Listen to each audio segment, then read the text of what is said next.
Hello and welcome to another special episode of the It's the Pictures podcast. I'm your host, Max Colville, and I'm doing my third recap out of the Sundance 2021 Film Festival. I have another few films here to review for you, and hopefully you'll be able to check them out sooner than later. I know in this block of films I'm going to review, two of them are set to come out. One of them this upcoming weekend, and one of them is going to come out via HBO, so you'll be able to see two of them pretty soon. I don't know what's going to happen with the other two. Well, anyways, let's get to it.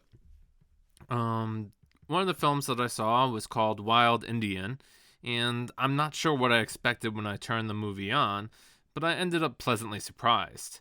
The story follows two indigenous men who reckon with a terrible event in their past. Beginning in the 1980s, Makwa and his cousin Tedo are just trying to survive. Especially Makwa, whose parents weren't prepared for him to be around because his mother had him when she was only 13, and he is constantly abused by his father. Like, he shows up at school all beaten up, and every day it seems like he can't do anything to please his family. So he has a life filled with violence. So I guess it's not all that surprising that that kind of life leaves Makwa troubled and prone to violent acts himself. That pattern of violence comes into fruition when Makwa impulsively shoots a classmate he is jealous of in the woods. And the classmate is dead instantly. Tedo is with Makwa in the woods, and the two of them decide to cover it up. And now, years later, the secret is coming back to the surface. Most of the rest of the film takes place in the present day. Michael Greyeyes plays Makwa, an older version of him, and Chosky Spencer plays Tedo. Now, I haven't seen too many roles from Greyeyes, but I'll tell you, he's absolutely terrific here. There are instances where he can be the doting husband, happy in his family, and then there's other moments where you can see that history of violence just waiting to bubble over, especially with his interactions with his infant child. It's just really scary to even see him alone with his child, and because of his violent tendencies, it leads to some really tense sequences. Now, this isn't really that brand new of a story, because we've certainly seen movies where someone's horrific past catches up to them in the future. I think something like Mystic River comes to mind very easily. In that story, there is a young man who's kidnapped and sexually abused for 4 days before managing to escape, and 25 years later, they all still live in Boston but drifted apart, and so their relationship still is frayed from that day. Certainly here in Wild Indian, the relationship between Makwa and his cousin Tedo is strained as well, and they've lived very different lives. Makwa's a successful professional with a family and a child, and whereas Tedo is coming out of prison now after a 10-year sentence. And so obviously that murder had rippling effects on their lives, and I guess at this point Tedo's decided that he's not going to be the only one suffering with the death of this young man. So I think that it's really entertaining. It was more than what I expected. And it's everything together that makes it good, and including the fact that this is the director's Lyle Mitchell Corbine Jr.'s debut feature. And so that means I'm really looking forward to what he can do in the future, and this is a great debut for him. The next film I'm going to review is another debut feature, this time by actress Rebecca Hall. You might know her from her roles in movies such as The Town and the upcoming Godzilla vs. Kong movie. Passing is based on a 1929 novella by Nella Larsen, and even though this movie adheres closely to the source material, it still feels modern. And this idea of passing, meaning a mixed race person who is light skinned enough to pass as white, is the conflict here in the movie. Irene, played by Tessa Thompson, could pass, but she has decided to live her life as a black woman with her husband and sons. She's happy, but is reminded frequently from her husband, played by Andre Holland, how difficult it is for black people in our country. How maybe it would be so much easier for her and her family if they were a white family. Irene meets up with her old friend, Claire, played by Ruth Negga, who has decided to pass for white full-time. She has even married a white man, played by Alexander Skarsgård, who can't even fathom entertaining the company of black people, never mind being married to one. Thus begins this conflict between the two women who believe that life would have been easier had they decided to pass for one skin rather than the other.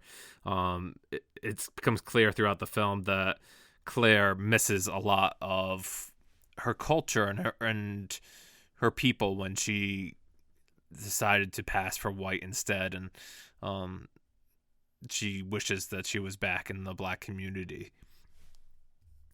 Now, there's a few interesting things of note when it comes to passing.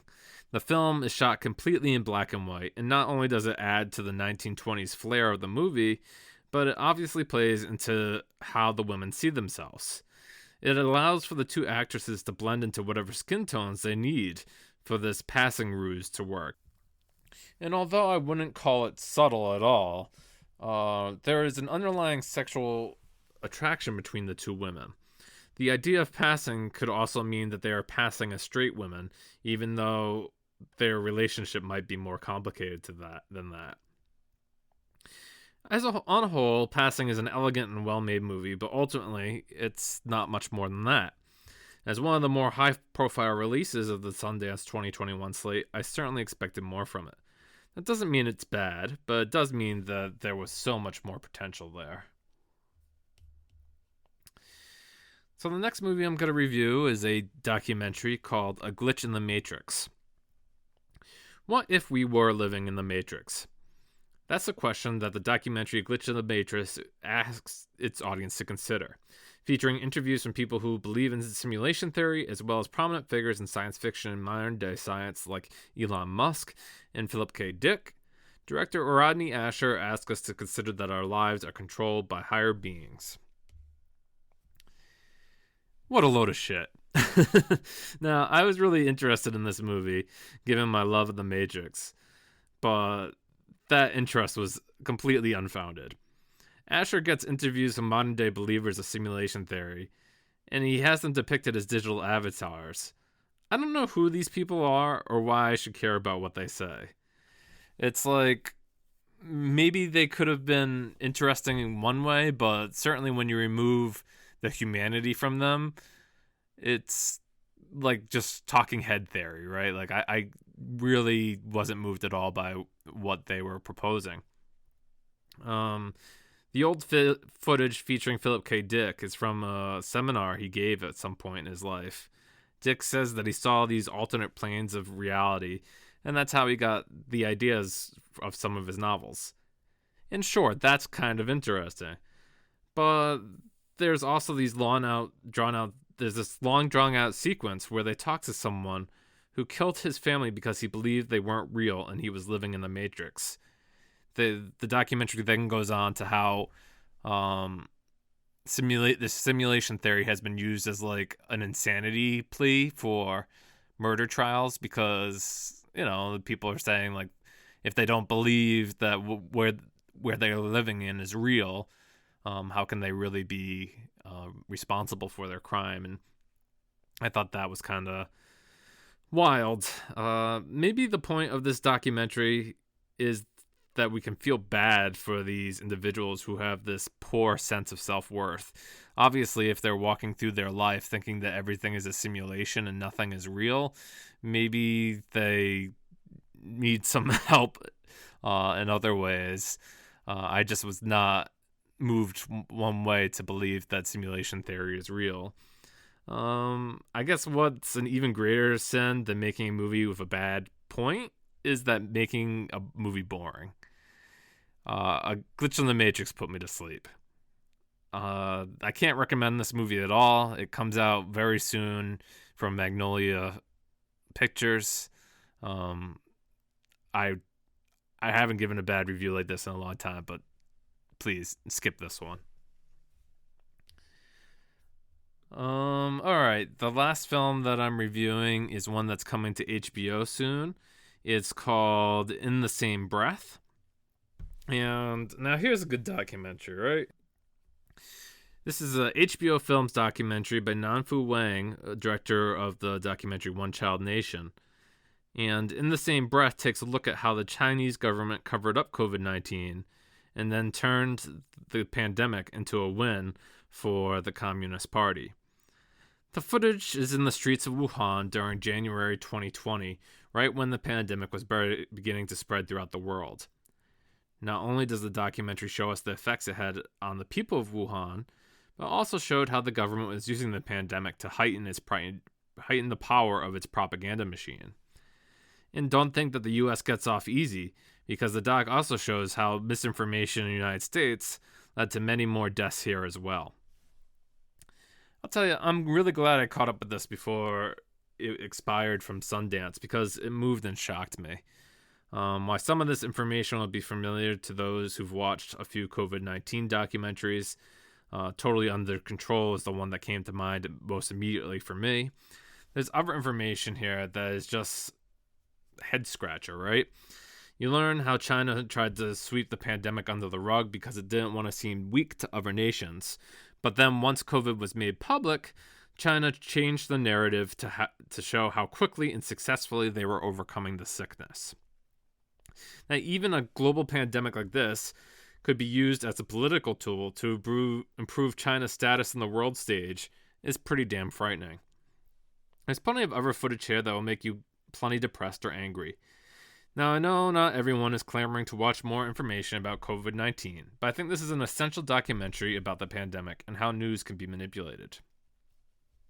Alright, so I decided to only review 4 this time. There was a 5th movie that I watched. It was called Superior. It was based on a short film, and let's just say the less said about it, the better. I was totally unimpressed by it, so I didn't prepare a big review for it. So here's your list of 5. If you like what you're hearing and would like to follow us further, you can follow the podcast at It's the Pick Pod. I am at MH Colville. My co-host John Gilpatrick is at John L. Gilpatrick. You can find our podcast on Apple, Stitcher, Spotify, anywhere you can download podcasts. We should be there. What else? There's a newsletter, a Substack newsletter, where I do weekly reports on things that are in the podcast episodes or news in the film world, TV world. You can check that out. It's the pictures, substack.com. And what else? There is one more episode for the Sundance coming out, and then we'll have a full-on episode recorded sometime next week. So stay tuned, and thanks for listening. Bye.